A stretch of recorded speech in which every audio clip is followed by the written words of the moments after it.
Theater is pleased to announce the opening soon of the most astounding motion picture since motion pictures began.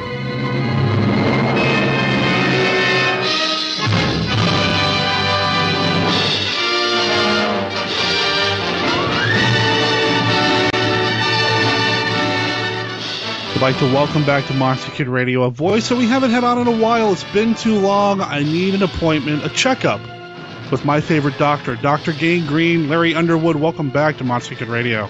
Thanks, Derek. Good to be here, man. What's going on in the world of Dr. Gangrene? Everything's going just fine in the world of Dr. Gangrene. I just started some new projects, enjoying this weather, waiting for Halloween season to roll around here. It's right around the corner now. You and me both. Yeah, man. The weather kind of has been, like you mentioned before we started talking here, fluctuating here as well between hot and cold. And last night, as a matter of fact, it was nice, cool, felt like fall. My son and I were walking around outside and planning what we're going to do for Halloween here at the house. And it's going to be a good year. I'm looking forward to the weather changing in that nice fall weather around here. Portland's awesome during October, so I'm looking forward to that.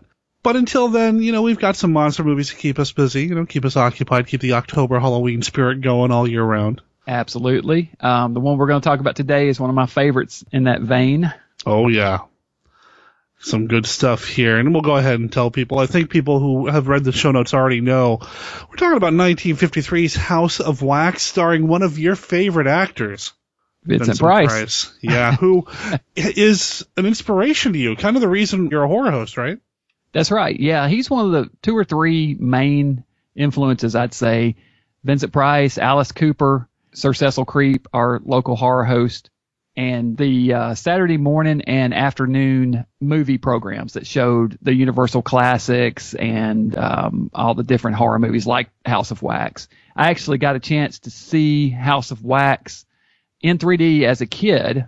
My brother and I saw it one afternoon at a matinee. I don't know why they were showing it, but we got a chance to see it in 3D. Loved it. It's always been one of my favorites. Wow. So actually, like a film print, 35 millimeter or whatever. Yeah. Watch it in the original 3D. Wow. Mm-hmm. Blue and red. Oh, wow. That's amazing. Yeah. I have to say that I've never seen the film theatrically in 3D, and I only saw it in 3D for the first time the other day in preparation of this podcast. Very cool. I'd seen the movie flat. I've had it on DVD. I don't have the Blu-ray. Do you have the Blue? I don't. The only print I have of this is a VHS copy. Oh, wow. Which is crazy considering it's one of my favorite movies, but I will be rectifying that soon. I'll take care of that soon. I'm going to upgrade. So you saw it in 3D, so you have a 3D TV? No.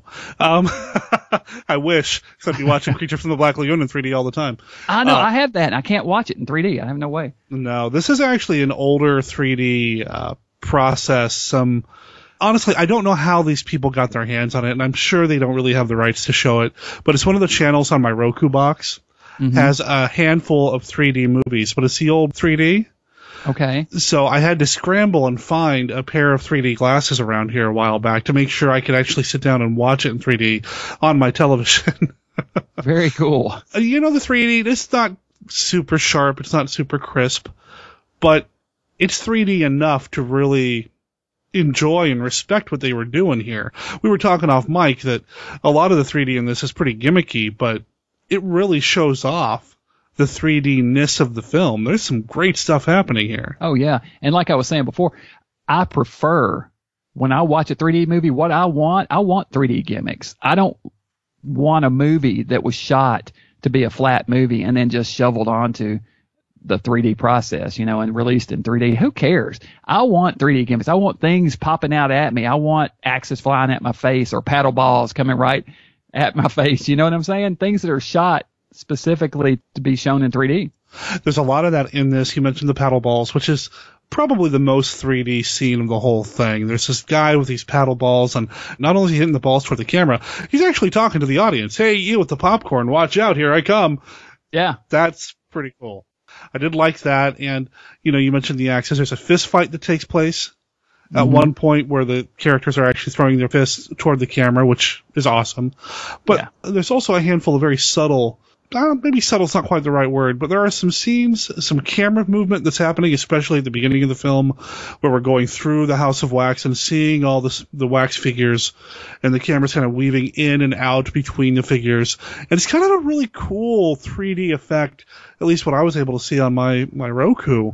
It's a real cool 3D effect to see the different layers of figures as the camera's just kind of moving them through. So it's not just all a bunch of 3D jumps. Right. They really took advantage of the technology.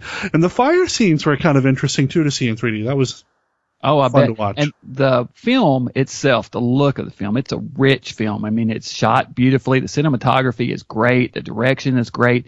Those fire scenes, the fire, man, it's so brilliant and bright, and they look dangerous. You know, he's in these sets that are clearly on fire behind him. There's no green screen going on. I was surprised.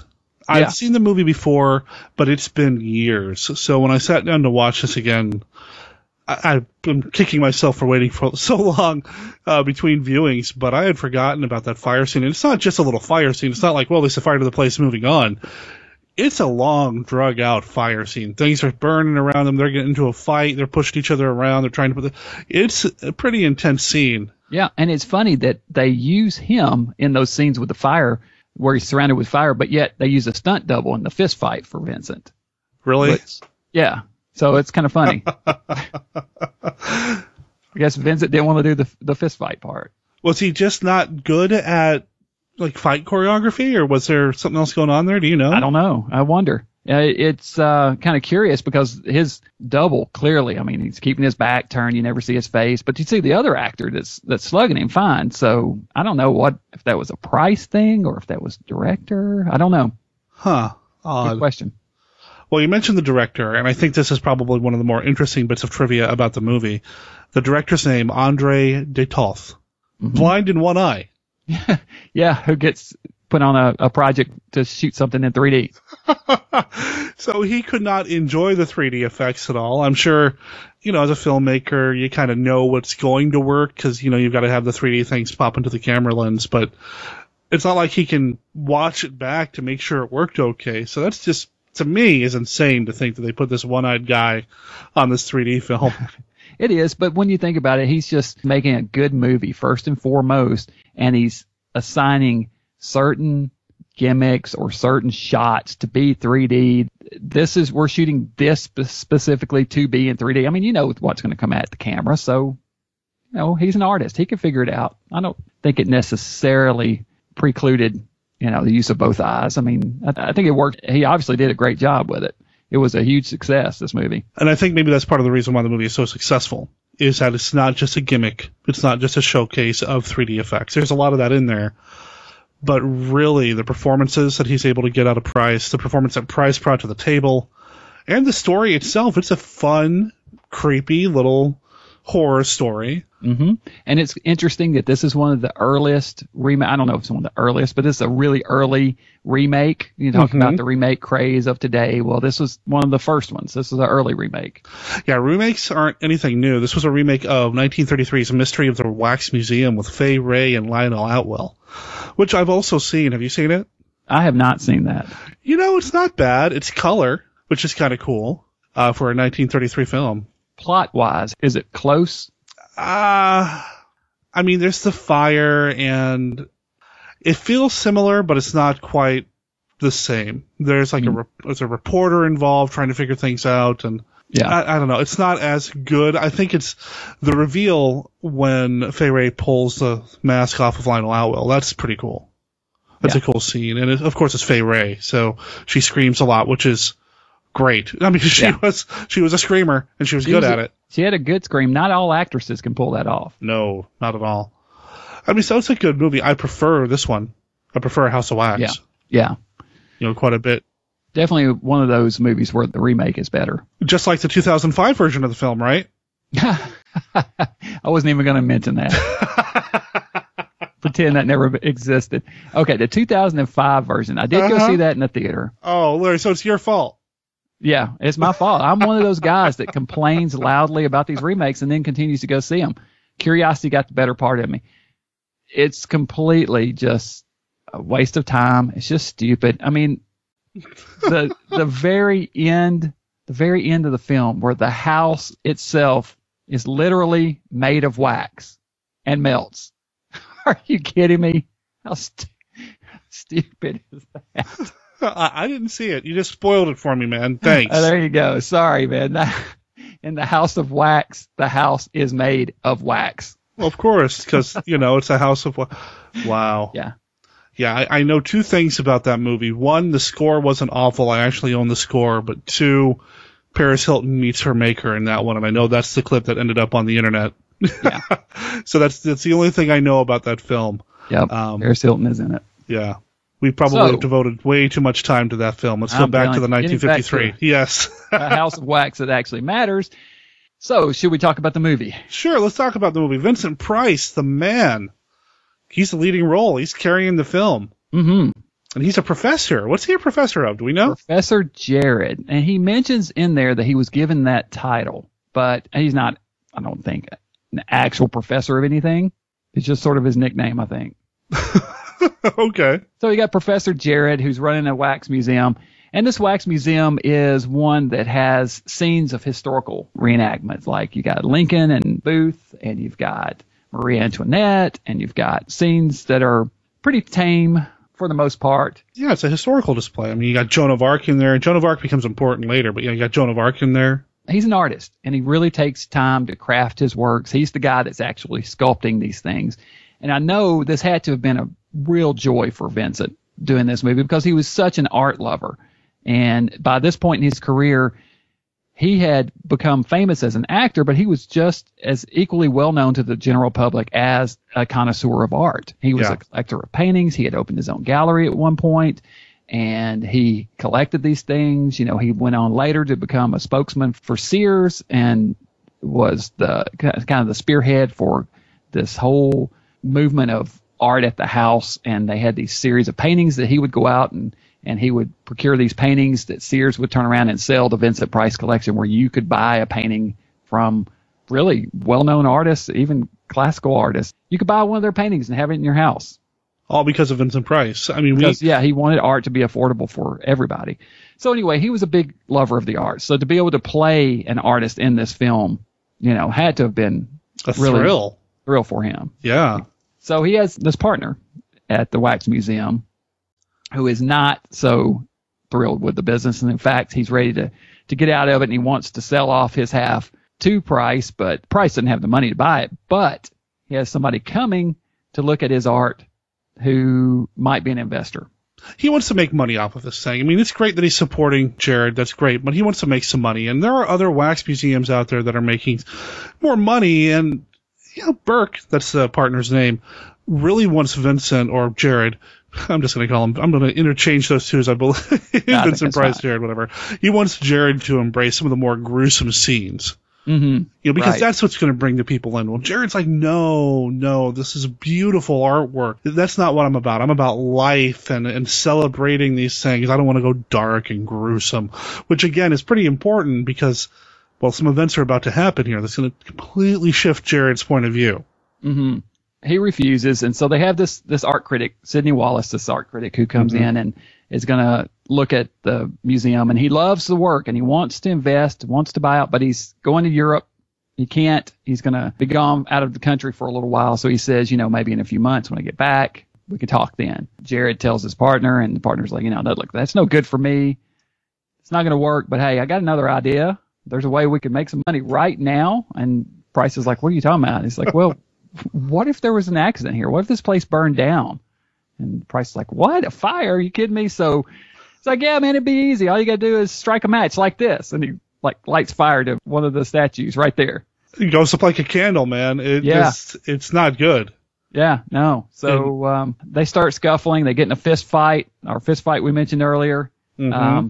The place is continuing to go up in a blaze. Price is knocked momentarily unconscious, and the guy starts spreading fuel all over the place, including all over Price.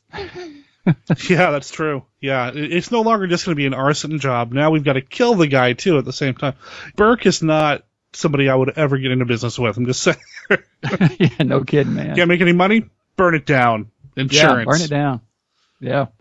Yeah. So the place goes up, and eventually Burke escapes. And Price is trapped inside the burning blaze, and the last we see of him is the place going up in flames, and he runs into one of the back rooms and presumed dead. Fire department pulls up outside, and it's too late. Place is gone. We've spent a lot of time watching the wax figures melt.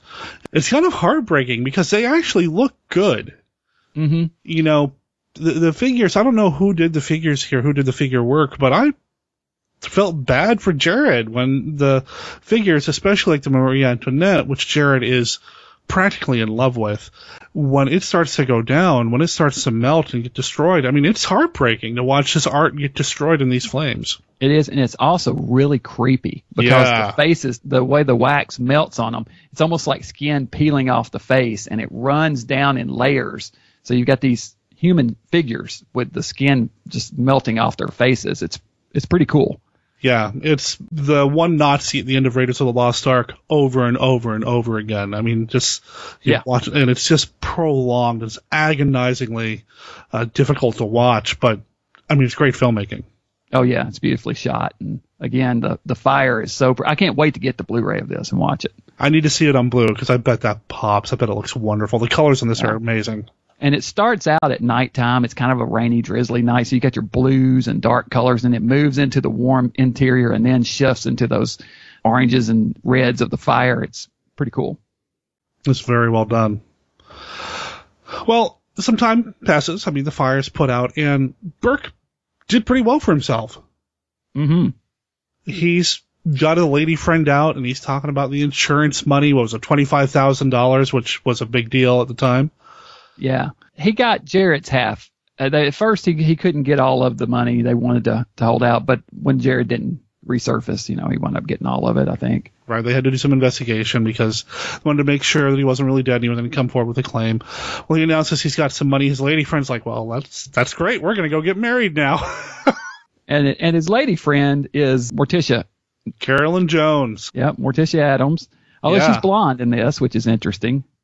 The first time I saw it, I was watching for Morticia to show up, and I missed her. The movie ends, and I'm like, where was Morticia?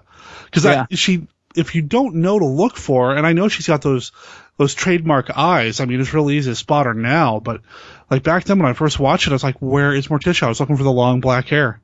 Yeah, and the squeaky voice she speaks in also is so different, the way she does Morticia. Exactly. It's just night and day. But she's good, and she's got that laugh. We can stop to get the license, silly.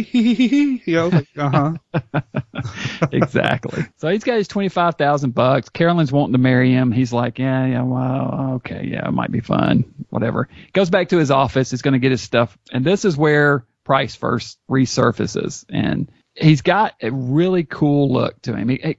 Very almost Darkman-ish, from the movie Darkman. Very reminiscent. Oh, you're right. Yeah, it is very much like that. I kind of wondered if Raimi maybe pulled some influence from that because, I mean, it's almost, put them side by side, it's almost duplicated, It really is, yeah. The long black coat and the hat and the scarred face. He's walking with this kind of shuffling gait. He's obviously been damaged in the fire. His legs aren't working so well. But he shows up and he's ready to get some revenge on his partner. Now, I knew. This was Vincent Price, or at least one of Vincent Price's cronies involved, which we're going to meet later. But Burke has no clue. I don't think Burke ever really becomes aware that it's Jared back, does he? I don't know that he does. The way Burke is dispatched in this is pretty brutal. Yeah. I mean, this is a movie from 1953, and wow. It's bloodless.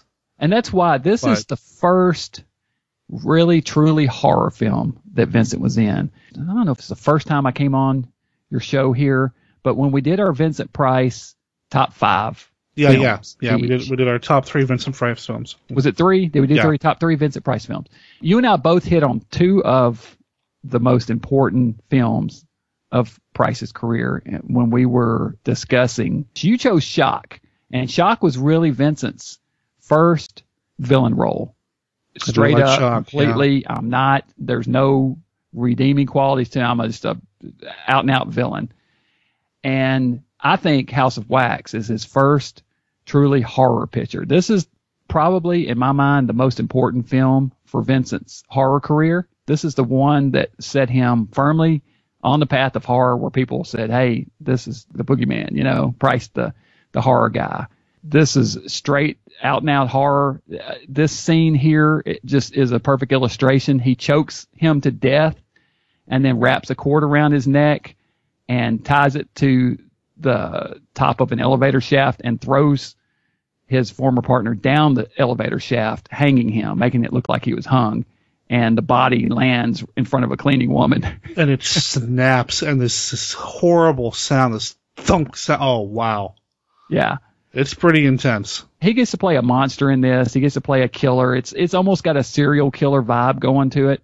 I think this film is one that had reverberations throughout history. I mean, this is a really a film that was really influential. I think, like we mentioned, possibly the Dark Man thing. I think this makeup influenced Freddy Krueger. Yes. The scars. I think it definitely did. I think this is a direct precursor to his appearance in the Dr. Phibes movies later. I think that absolutely, without this film, Phibes doesn't happen. They were almost pulling from Price's performance here in this movie when they did Phibes. He's got the scarred face. It's covered up with the makeup, and he's got the reveal scene just like in this movie.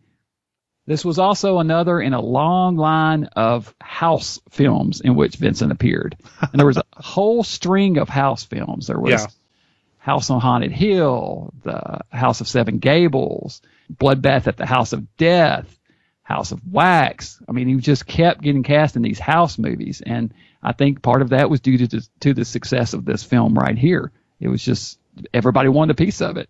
I mean, obviously, without a movie like this, not only does Phibes not happen, and I agree with you about the Phibes connection. I don't know if we'd have Vincent Price, the horror icon, without a movie like this. Yeah, I think so. I mean, period. Yeah, this is definitely one of the ones that, or the one that started him on that career. So he hangs, getting back to this film, he hangs his partner, and this poor cleaning lady screams, and this body suddenly just appears in the shaft. It's pretty intense. Yeah, and so we get the police show up. They're investigating. They see the corpse hanging there, and they're wondering whether it's suicide. And in the meantime, Jared resurfaces, which had to have been a bit of had to have thrown off the audience a little bit, because we just saw Price, and obviously we know it's Price because we saw him in the fire. We know he was burned. We saw him get revenge on his partner, but now suddenly there's a new wax museum in town, and there's Vincent Price, and he's not scarred up. So, well, was that really him? So now we got a little confusion going on. Right. So Price has a new museum. He has a mute assistant named Igor, who is played by none other than Charles Bronson. Wow. Vincent Price and Charles Bronson in a film together. I mean, it's a young Charles Brosnan, but still. And it wouldn't be the last time they'd played in a movie together. Oh, really? Yeah, they were in the Master of the World. Huh, I didn't know that. Yeah, so you get to see them together again later on. Years before man believed he could fly, Jules Verne wrote about a ship like this. And this is our control center, the very heart of the Albatross. We have now reached a speed of 203 miles an hour, quite literally a ship of the sky. Vincent Price, perfectly cast as the idealist who pictures himself master of the world. His unwilling guests are Charles Bronson, Henry Hull, Mary Webster, David Frankham. 4 people terrorized into desperate action. Sentenced to terrifying punishment.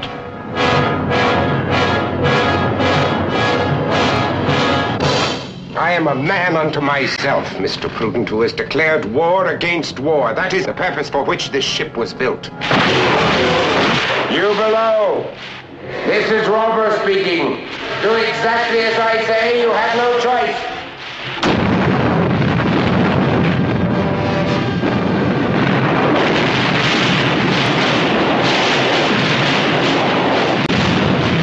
I don't see that we can merely sit by and watch Rover decimate the entire world. And what else can we do, Mr. Struck? Destroy the Albatross. And ourselves with it? Moment by moment, you cross over new horizons with master of the world.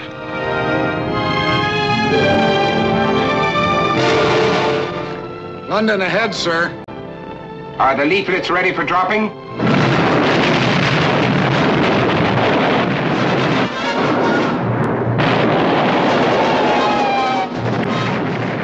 It's crazy to me to see them together in a film, especially working together. When you think Charles Bronson, the last thing you think is classic horror movie. Exactly. And, he really does a good job. He's playing this mute assistant. Obviously, he's young, he's big, he's pretty muscle-bound in this movie. But he does a good job in the limited amount of work that he gets in it. He's great. He's this great kind of hulking, menacing-looking assistant to the almost mad scientist that Vincent Price is in this thing. And, of course, his name is Igor, and he's good. As all good assistants should be named. Of course. Of course, Doctor. Of course. Did you ever have an Igor? Did I ever have it? Yeah, I had an Oogsley. An Oogsley, okay. And I had another assistant named Lump. But both were straight from that mold.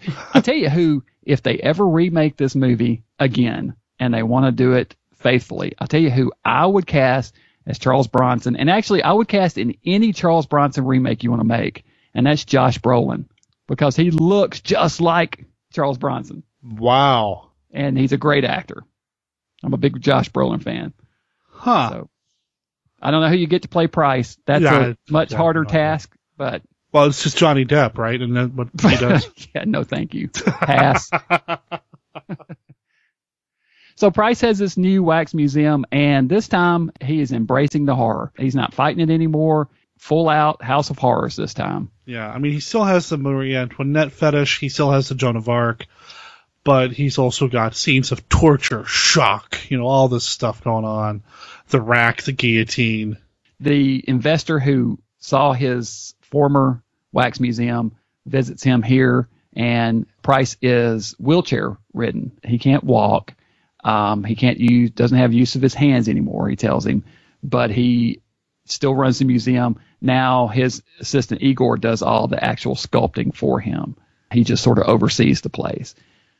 But they went ahead and they have embraced the horror. They're opening up the House of Wax, and that's where the paddleball guy comes in. He's out on the street.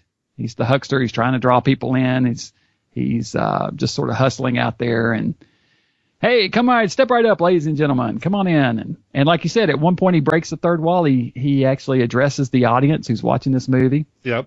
Paddleballs right in the face. Hey, watch out. I'm going to hit your popcorn. That's awesome. Yeah, unfortunately, he didn't do a lot of film. I think they just kind of brought him in as he was a stand-up comedian. Reggie Riemel was that guy's name. He was like a stand-up. He did a lot of nightclub work, things like that. So I don't know how he got attached to the movie at all, but he does what he's supposed to do, and he does it well. And his finale is bringing up the three paddle balls and doing things with them. It's impressive, especially in a 1950s 3D film. Yeah, it's fun. Absolutely. So yeah, Sidney Wallace is back in town, and Professor Jared is showing him around the new museum. Like you said, we're seeing all this gruesome stuff going on. Jared's really changed character here, and I guess surviving a fire would do that to you. Mm-hmm. And the betrayal from his former partner. Oh yeah, he's twisted now. He's murdered a man. He's firmly on this path, and he's also got some really brilliant sculptures. They're beautiful, but he explains that his assistant is doing the work, but it's not really the truth. There's really something else going on here. And we learn little by little the secret of the House of Wax. It has a much darker secret. You have to kind of, with this movie, there's a couple of things you just kind of have to roll with and enjoy them. And you can't think, oh, well, that's not realistic. That could never happen. That's stupid. You know what I mean? Right. From a scientific point of view, the mask that he's wearing that she breaks off, we assume it's made of wax, right? But it couldn't be. But there's no way it could be. It's the same problem that you had with the original film, too, with Lionel Atwell. Once the face is broken free, and it's this hard substance that couldn't have been flexible, couldn't have been talking to somebody and mistaken for real flesh. But it is such a dramatic scene. It's reminiscent. It also reminds me of Phantom of the Opera. I was going to say, I'd put it almost right up there with the Phantom reveal. That Phantom reveal where they pull the mask off the Phantom and he turns around, this is definitely channeling that, for sure. But getting back to this film here. We cut back to Carolyn Jones, her character, and she suddenly started seeing some new man about town. We're not shown who it is, but we're able to piece together little by little that it's Price. Price is wooing her because he wants to use her for nefarious purposes. Yeah. Which are not what it sounds like it would be. No, not the way you just put it made it sound a lot worse than it really. Well, I don't know if it's really a lot worse or not. I mean, ultimately, she's going to end up in the museum, so that's a pretty horrible fate. On permanent display, he's getting close to her so he can figure out getting himself in the position where he learns who she is, where she lives, whatnot, and then suddenly our mysterious scarred figure pays her a visit. Mm-hmm. She has a roommate who lives in the boarding house with her. Sue Ellen, played by Phyllis Kirk. And this is our leading lady for the movie. Mm-hmm. And Sue comes home one night. She's out job hunting unsuccessfully, and she finds her roommate dead. And in the room, in the corner, is lurking our mysterious scarred figure. Yeah. This is where we have a really cool chase scene. Sue escapes, runs out. Does she go out the window? I thought she went out the window. I mean, either way, we're starting to see some wonderful set work here. The production design here. I mean, this is right up there with classic 40s Universal production design. Mm-hmm. The set and the world that we're in. It's like 1890s New York, so it's that style, but it's in this vivid color, and, you know, it's nighttime, so it's got this wonderful kind of blue, dark blue kind of coloring to everything. It's just gorgeous. But at any rate, he's chasing her through the street. He's going to get her, too. She manages to escape. He chases her for a while. She winds up at the house of a friend's doorstep, banging on the door, and gets in just in the nick of time. Let's see. And that was Scott Andrews, played by Paul Picerni? Yeah. Paul goes to the House of Wax, and, you know, I mean, obviously Sue Ellen's shook it up by all this. She's going to stay with Paul and their family for a little while she gets over the stress of everything that happened, which probably is for the best anyway, because as we saw earlier, she really can't afford a room and board anymore at the boarding house, so she's got to go somewhere. So Scott brings her in, and they start going to events together, and there's kind of sort of a little bit of a romantic feel. They never really go full on romance here, but I do feel like there's some chemistry between the two. He's at least wanting it, you know. Yeah. He's interested. And they go to the House of Wax together. Now, he's an artist himself, so he's interested in seeing the House of Wax and maybe even meeting Professor Jared. Well, at the House of Wax, at some point, Jared has managed, or the mysterious figure, has managed to steal the body of Kathy. Oh, yeah, well, that's a great scene, by the way. It's a wonderful scene. Let's go back to that then. Yeah, the morgue. Go back. Her body is taken to the morgue. Yes. And you get this scene where the camera's panning through the dead bodies that are covered by sheets, and one of them sits upright, right towards the camera. Looks great in 3D, by the way. And, you know, it's just rigor mortis. They put it back down. Which I found a little, like, really?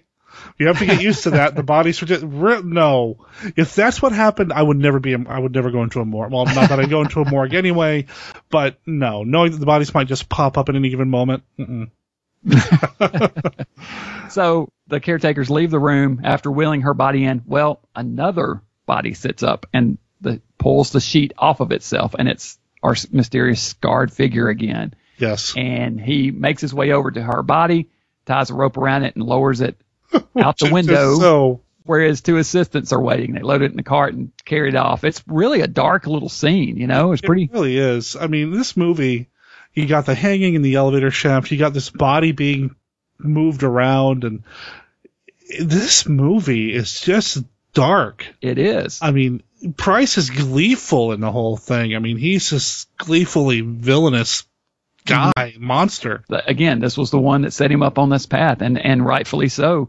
Mm-hmm. So they visit the wax museum, and they're looking at the figures, and suddenly there's one that is a spitting image of her former roommate. Mm-hmm. And if you know what you're looking for going into it, you can't help but miss her now. Like I said, the first time I saw the movie, I was like, where's Morticia? You see it in the eyes. It's clearly Kathy's face as Joan of Arc. And that really disturbs Sue, who gets uncomfortably close to the wax figure, and I was a little surprised that was allowed to happen, not just once, but multiple times for the entire film, that it wasn't roped off. Yeah. but she's able to go in and get real close and is very concerned and expresses her concerns to Scott about the whole thing. Well, Professor Jared wheels in and explains that we took that figure from her newspaper photos. We take inspiration from living subjects for our figures here, and this is what happened. It's a perfectly reasonable explanation. I hope you understand, and I'm really sorry if it offended you or it shocked you. I didn't mean to disturb you, but do you think she'd mind? Well, Kathy loved having her picture taken. I don't think she'd mind. Oh, that's good to know.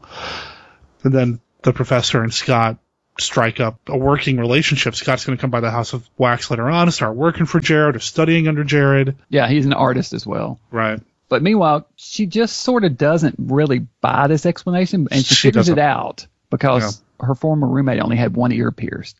And so the statue only has one ear pierced. And she's like, now, wait a minute. How could he possibly get that kind of detail from a photograph, Right. So she really pieces it back together and decides to come back and pay a visit in after hours. So she sneaks in and climbs up to the portrait and the figure and starts scraping on it to try to see if it is indeed maybe something underneath that wax. Well, we know. I mean, as a 2014 viewer of this movie, we know. Yeah, we know what's underneath there, but Sue is insistent on learning more, and really we're sitting here thinking, come on, Sue, you're going to find out the secret. This is a bad deal. You don't want anything to do with these people, especially after Professor Jared spent so much time leering at her earlier. What do you see when you look at her face? I see my Marie Antoinette. Oh, well, here we go. This is bad. Sue, run. Don't go back to the museum after hours and where nobody can hear you or see you. Don't go back. But she does, and she's snooping around some more. Now, we skipped over the other assistant. I want to mention him real quick. I really liked this guy. His name is Leon Averill, played by Nedrick Young. He's uncredited in the movie, which is unfortunate, but I really liked this guy. I thought he was kind of underrated in terms of the acting in this film. He was, and he's intelligent. He had some stuff going on, He was able to be a true partner for Jared and help him out, whereas Igor was obviously the strong arm. Yeah. But this guy was his actual assistant that could do some stuff. Mm-hmm.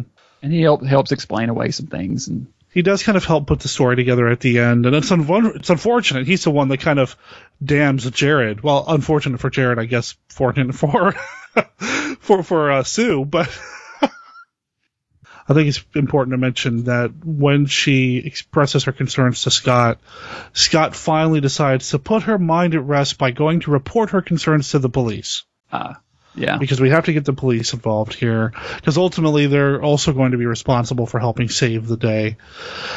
They report this to the police, and the police, they start putting some pieces together, a lot of it off screen. So as she's snooping around the museum at night, as she's getting captured by Jared, the police are working out a deal, and they get their hands on Leon Averill, and they start learning what's going on. And I don't know if we should really explain exactly what happens at the end. I mean, we kind of know the overall. But that final scene, the final confrontation between everybody, the big climax, it's so good. Well, maybe we won't go all the way to the end, but we can definitely talk about the process. We do learn that the bodies are being covered. He's stealing these bodies from the morgue and killing people and bringing them back so that he can cover them in wax and get these incredibly lifelike statues, which, again, is another theme that's replayed in Bucket of Blood, the Roger Corman movie years later, where he kills the cat and covers it and makes a statue, covers it in clay or whatever. And I mean, it's the same theme told again. Huh. This is a really influential movie. I think this was a key horror movie for a lot of reasons, in a lot of ways, a lot of reverberations. Yeah, they've got this device set up where they've got the lady, they'll take a body and put them on a stretcher, basically, and they have all these jets that are attached to a big giant vat of wax, and it sprays the body with wax. It's a pretty complex machine and really cool. It is. It makes for a nice death trap later on. Oh, it really does. As every villain should have a death trap. He explains the process early on in the movie when he's showing off his facilities to, I guess it's to Scott, right? To Scott, yeah. And he's showing how they'll take a dummy and put it on this table and cover it in wax. So it's a pretty neat scene. Yeah. Yeah, no, it's a great, like you said, you call it a death trap. It's just a wonderful contraption. I mean, once the process starts, once they light the fire on it to start getting the wax hot enough, it becomes this wonderful suspense piece. You know, how long will it take for the wax to become hot enough to where it can flow through the tubes and go down the pipe and then shower down on? It's just a really neat device. That's something that would fit in well in a haunted house setup, I think. This wonderful waxwork machinery. I love that. It's really good production design. Again, not only is he outside where they're running through the streets and all that, and not only is that well done, Jared's, for lack of a better term, laboratory is also fantastic. It is. Our leading lady is captured and put into the death trap, and it's up to our heroes and the police to try to save her in time before she's covered in wax as well. They cut to shots of her hands and her feet bound in this machine. Well, she's naked, and I can't show her, in 1953. Exactly. So she's been naked, she's been stripped of her clothes, and she's kind of glistening like she might have been scrubbed down or something. I mean, it's a pretty brutal thing to think about what they had to do to this woman to get her ready for the treatment. The waxworks, Yeah, exactly. She's trying to she's clawing her way out, and I swear, and I'd have to go back and double check, it looks like she's actually scratching her nails like down as she's trying to scratch her way out. Mm-hmm. I mean, it's pretty brutal. Yeah. And you're cringing, hoping, and I mean, we know ultimately somebody's going to save the day, but man, what a ride to get there. Yeah, it's good. Get more fist fights and more action, and that's the thing about this movie. It's got some good action. It's got scenes of horror.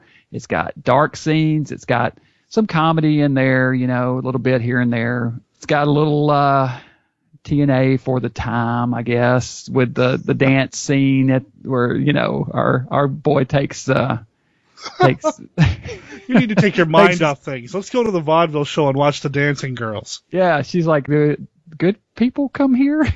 Oh, yes, all the time. Watch the women dance. Watch the women dance and stick their butts up in the camera in 3D. Yeah.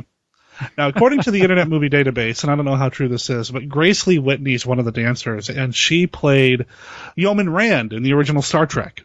Oh, wow. So... Okay. So, yeah, I don't know if it's true or not, but I didn't notice her. I was not watching faces during that scene. But it's it's a period piece. It's got the action.